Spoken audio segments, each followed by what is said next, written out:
จำได้ไหมเรากระทุ่งหัวทะเลให้พี่คนวิ่งให้อีนางคนส่งพอถึงสายตรงก็ติดลมทมเท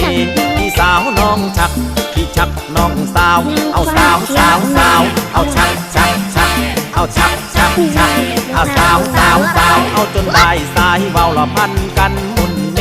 ที่เคยนำนางฟังเสียงธนูเสียงดังเข้าหูยามลมหันเห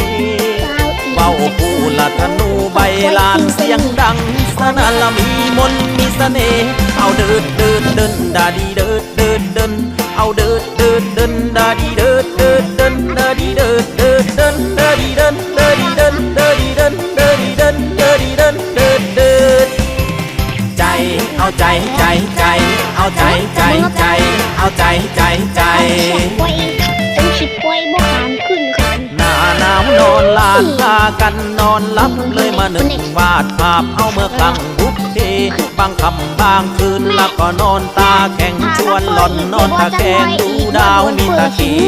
ดาวตะเคีหัวเลลงตะแคงละตะวันใกล้แจ้งมันเป็นเรื่องจำเจ